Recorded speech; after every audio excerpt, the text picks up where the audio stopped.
এই বিজেপি বিধায়ক ২৬ ইলেকশ্যনত ৯ তাৰিখে হ'বলগীয়া ইলেকশ্যনত কেতিয়াও জিকিব নোৱাৰে।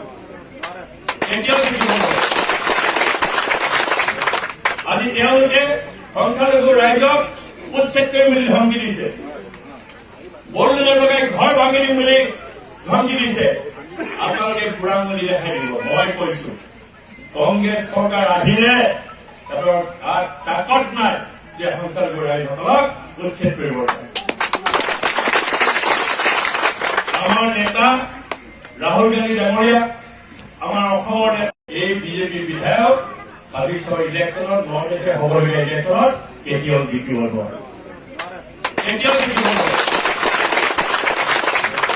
আজি তেওঁলোকে সংখ্যালঘু ৰাইজক উচ্ছেদ কৰিম বুলি ধমকি দিছে, বড়োলেণ্ডৰ লগাই ঘৰ ভাঙি দিম বুলি ধমকি দিছে।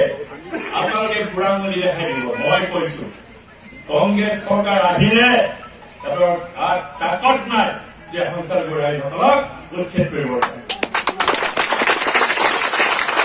আমাৰ নেতা ৰাহুল গান্ধী ডাঙৰীয়া, আমাৰ অসমৰ এই বিজেপি বিধায়ক ২৬ ইলেকশ্যনত ৯ তাৰিখে হ'বলগীয়া ইলেকশ্যনত কেতিয়াও জিকিব নোৱাৰে। আজি তেওঁলোকে সংখ্যালঘু ৰাইজক উচ্ছেদ কৰিম বুলি ধমকি দিছে, বড়োলেণ্ডৰ লগাই ঘৰ ভাঙি দিম বুলি ধমকি দিছে।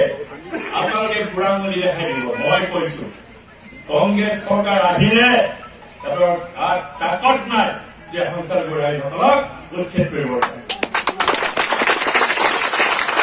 আমাৰ নেতা ৰাহুল গান্ধী ডাঙৰীয়া, আমাৰ অসমৰ এই বিজেপি বিধায়ক ২৬ ইলেকশ্যনত ৯ তাৰিখে হ'বলগীয়া ইলেকশ্যনত কেতিয়াও জিকিব নোৱাৰে।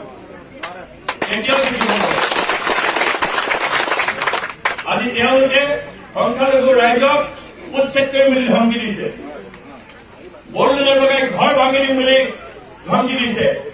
আপোনালোকে বুঢ়াঙুলি দেখাই দিব। মই কৈছো কংগ্ৰেছ চৰকাৰ আহিলে তাকত নাই যে সংখ্যালঘু ৰাইজসকলক উচ্ছেদ কৰিব পাৰে।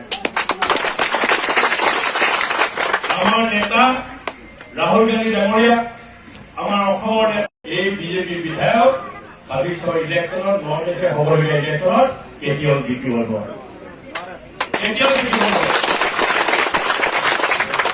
আজি তেওঁলোকে সংখ্যালঘু ৰাইজক উচ্ছেদ কৰিম বুলি ধমকি দিছে, বড়োলেণ্ডৰ লগাই ঘৰ ভাঙি দিম বুলি ধমকি দিছে। আপোনালোকে বুঢ়াঙুলি দেখাই দিব। মই কৈছো কংগ্ৰেছ চৰকাৰ আহিলে তাকত নাই যে সংখ্যালঘু ৰাইজসকলক উচ্ছেদ কৰিব পাৰে। আমাৰ নেতা ৰাহুল গান্ধী ডাঙৰীয়া,